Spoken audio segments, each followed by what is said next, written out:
Arkadaşlar selam. Bu video çekilirken Urfa'dayız. Hava da biraz soğuk. Ama olsun. Hep birlikteyiz. Şükürler olsun.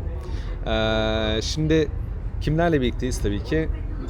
Mustafa, Kübra. Kübra. Hop. Kamerayı da İrem. çevirdik ve İrem de burada. İrem'i görmeyeceksiniz ama burada varlığını hissedebilirsiniz. Şimdi şöyle bir şey var. İrem Gördüğünüz geliyor. gibi gülmesini direkt kesti sayenizde. Neyse, şimdi baktığınız zaman hani bir önceki videolarda birçok konu anlatmıştık. Şimdi basit bir şekilde URL'den bahsedeyim. Belki bu video kısa da olabilir. Umarım kısa da olur. En azından URL'de import etmeden ve gerçekten de bu pet'i doğru bir şekilde kullanmadan bahsedelim. Ve neler olduğunu hatırlamaya çalışalım. Şimdi ben ilk önce projemi açıyorum. En son burada kalmıştık ve sayfamı yeniliyorum. Ve hiçbir şey gelmiyor. Niye hiçbir şey gelmiyor acaba? Acaba nedendir? Bence bozuldu. O yüzden bilgisayar hemen çöpe atmamız lazım ve bu işi de bırakmamız gerekiyor. Çok mantıklı. Evet.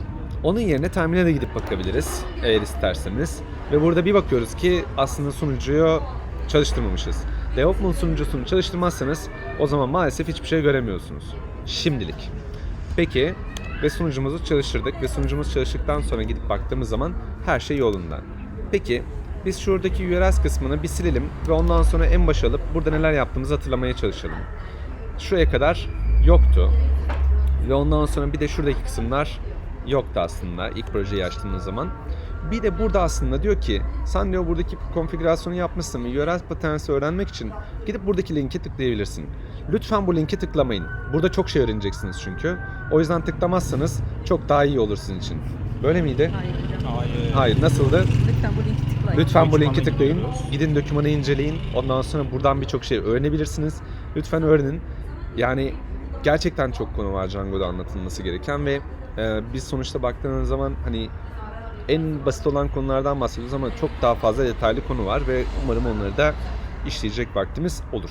Peki buradaki dokümana gidip tıklarsınız. Ben tıklamayacağım çünkü defalarca kez tıkladığımı düşünüyorum. Onun dışında diyor ki burada eğer fonksiyon wave'ını import etmek istiyorsan import ederken from'la birlikte kendi application'ın ismini yaz. Sonra import edeceğin şeyin Viva'nı yaz. Yani Viva'nın içerisinde kullandığını düşünüyor. Umarım öyle yapmışsındır. Ve burada pet'le birlikte de Vivs'ın içerisindeki home diyerek ver diyor. Ama burada atladığımız bir konu var. Bence sonunda as deyip ondan sonra burada bir isim tanımlamanız güzel olur. Bunu yapalım. Şimdi bizim aslında bir application'ımız vardı. Application'ımızın ismi de neymiş? Peki. Page'miş. Bunu ekleyelim. Bunu eklemenin birçok yöntemi var. Mesela from diyelim. Ondan sonra page klasörünün içerisindeki yani page application içerisindeki views deyip ondan sonra import deyip buradan index veyahut da page diyerek birden fazla şey tek tek ekleyebiliyorsunuz. Ben bu yöntemi genellikle çok seviyorum. Buradaki index ve page geçen derste anlattığımız tanımlanan fonksiyonlar. Aynen öyle. Nerede tanımlamıştık bunu? Şuradaki fonksiyon isimleri. Yani biz zaten burada ya fonksiyon isimlerini çağırıyoruz ya da class isimlerini çağırıyoruz. Yani yapabileceğimiz şey bu. Bu şekilde yaptığımız zaman bence daha mantıklı oluyor ama bir tane daha kullanım var ki Django genellikle buradaki dokümanda onu öneriyor. Şu kalsın. İkinci kullanım ise from page'den import views diyorsunuz. Bunu dediğiniz zaman ama bir sürü views'ınız olacak. Yani bir tane application'ınız olduğunda page application'ı bu tamam views. Peki blok application'ın ismi ne olacak? O da views olmuş olacak. O yüzden as diyerek buradaki ismi değiştirebiliyoruz. As diyoruz. Ondan sonra mesela page'in view diyebiliriz buraya. Tamam. Böylelikle ne olduğunu belirtmiş oluruz.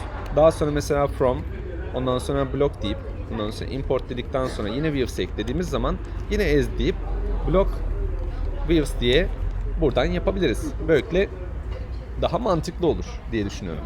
Bunu yaptık. Şu anda bu views dosyasının tamamını aldık. Bu tamamını aldıktan sonra ise bir tane pet olması lazım. Unutmayın ilk pet yani root'a giderken sonuçta indeksli bir sayfanız olabilir ve root'a giderken bunu kullanmak istiyor olabilirsiniz. Root ne demek?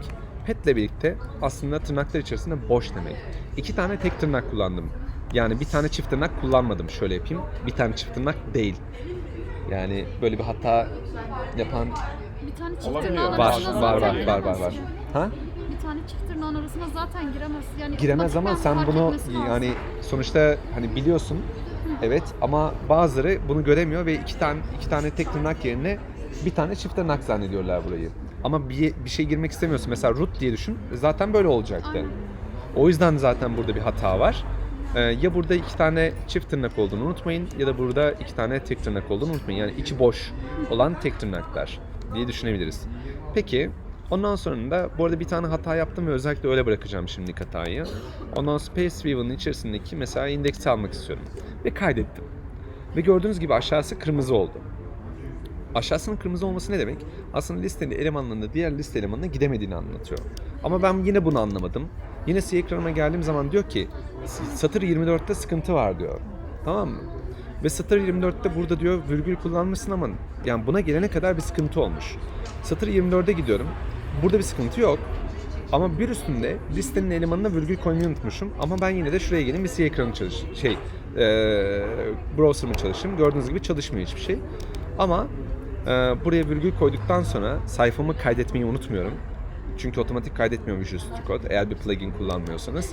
Ve C ekranıma geldiğim zaman her şey yolunda. Ve gördüğünüz gibi ilk önce browser'a gitmiyorum.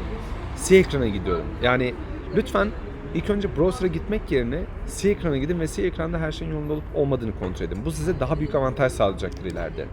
Ve tekrar sistemi açtığım zaman şu anda her şey yolunda gözüküyor. Peki biz neleri yaptık? Import etme yöntemlerinden bahsettik. Sonra pet sonuna virgül koymamaktan bahsettik. Pet içerisinde slash kullanmamakla ilgili bir sıkıntı var. Peki onu yapalım. Pet diyelim. Ondan sonra mesela page diyelim. Ve page'in altındaki page diyerek buradan da buradaki fonksiyonumuzu ekleyelim. Yine buradaki fonksiyon aslında burada tanımladığımız fonksiyondu. Ve tekrar her şeyi doğru yazdım şu anda. Peki slash page dedim ve slash koydum sonuna. Bu sefer diyor ki bunu bulamadım diyor. Bunu bulamamasının sebebi ise burada listede geliyor. Bakın 1 boş aslında root demek. 2 page sonunda slash var mı? Yok.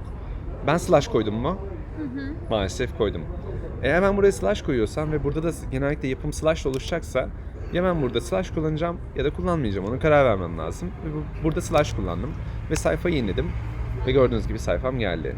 Ama burada slash kullanmazsam şu anda gördüğünüz gibi kendisi otomatik olarak ekliyor. O yüzden de siz buna dikkat edebilirsiniz. Yani eğer burada slash kullanmazsanız sonuna kendisi ekliyor. Ama burada slash koymazsanız patates oluyorsunuz. Yani bunu aslında alışkanlık haline getirmeniz en doğrusu. Aynen öyle. Sonuna slash koymayı lütfen alışkanlık haline getirin. Ama başında slash yok. Çünkü aslında default'ta siz bir URL'e girdiğiniz zaman mesela ne bileyim google.com'a girdiğiniz zaman sonunda slash var. Tamam. O yüzden de şuradaki başında olmasına gerek kalmıyor. Yani şuraya tekrar slash koymuyoruz. Ama buraya koymamız gerekiyor. Tamam. Bunu yaptık ve gördüğünüz gibi sayfamız geldi. Ama yanlış sayfaya gittim. Mesela şöyle bir şey yaptım. O zaman da bana zaten liste geliyor. Diyor ki sen buraya gidebilirsin diyor.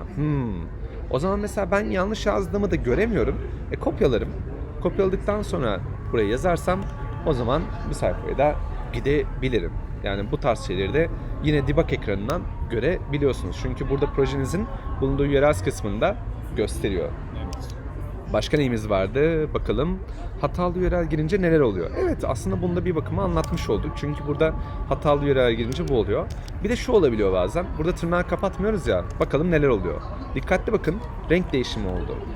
Ve renk değişimi olduktan sonra bu sefer tırnağı kapatmadın diyor aslında. Tırnağı bir yerde kapatmanı bekliyor. Yine sunucu ekranına geliyorum. Bakın diyor ki burada tırnak başladı. Ta buraya kadar tırnak bitmedi diyor. O satırda bitmediğini düşünüyor çünkü. Çünkü satır bazlı olduğunu düşünüyor tırnağın. Ve o yüzden de tırnağa dikkat etmeniz gerekiyor. Editörde bu hatayı görebiliyor muyuz? Editörde zaten kırmızı olarak gösteriyor şurada. Gelince bir açıklama çıkıyor mu? Merak etmiştim. Şuraya bakalım. Şurada Şuraya mı? noktalı şeyin oraya. Ondan sonra orada da evet duruyor. yani burada line'ın doğru bir şekilde bitmedi. End of line hatası End of alıyorsun. line, evet. Evet. Buradaki hata yüzünden de görebilirsin. Tek tırnak mı kullanacaksın, çift tırnak mı? Buna da sen karar ver. Yani buradaki alışkanlık gördüğünüz gibi tek tırnak kullanmaktan yana ama istediğin gibi kullanabilirsin. Ve tekrar sayfamıza baktığımız zaman şurada da eğer URL'i doğru yazdıysak artık buraya da girebiliriz. Peki başka bir hatamız var mı? Hatalı URL girince ne olur? Ondan sonra fonksiyon isimlerini doğru yazmazsak ne olur? Peki fonksiyon ismini doğru yazmayalım. Şuraya bir şey yazdım. Gördüğünüz gibi burada hata alıyorum ve diyor ki burada böyle bir fonksiyon ismi bulamıyorum diyor. O zaman gelip baktığım zaman yine aynı şekilde burada satırını da söylüyor. 25. satırda gördüğünüz gibi şurada doğru isim bulamadığını söylüyor. Ve zaten nokta dedikten sonra direkt olarak burada isimler de karşınıza çıkacaktır. Evet, bu video bence burada biter. Ondan sonra böylelikle URLs ile ilgili birçok şey Evet. anlattığımızı düşünüyorum. Umarım işinize yaramıştır. Yine yani URLs ile ilgili yaptığınız hatalar veya da bilmek istediğiniz şeyler varsa lütfen yorumlar kısmına yazın. Slack ile ilgili bir şeyler anlatmadık şu anda bu videoda ama umarım daha sonra anlatırız. Yine ne diyorduk? İşte beğendiyseniz abone olun. Ondan sonra bir like atın. Hadi oradan. En önemlisi yorum atsınlar. Çünkü yorumlardan yola çıkarak biz de aslında yapılan genel hatalardan bazı videolar çekebiliriz. Aynen öyle. Yani zaten bu videolar hata videosu. Aynen. O yüzden de herkesin bence bu hataları anlaması gerekiyor. Lütfen daha önce yaptığınız hataları, hatta komik bulduğunuz hataları da yorumlar kısmına yazın ki biz de öğrenelim. Ondan sonra buna uygun da güzel videolar hep birlikte çekmeye çalışalım. O zaman kendinize iyi bakın. Bir sonraki videoda Görüşmek üzere. Hoşça kalın. görüşürüz.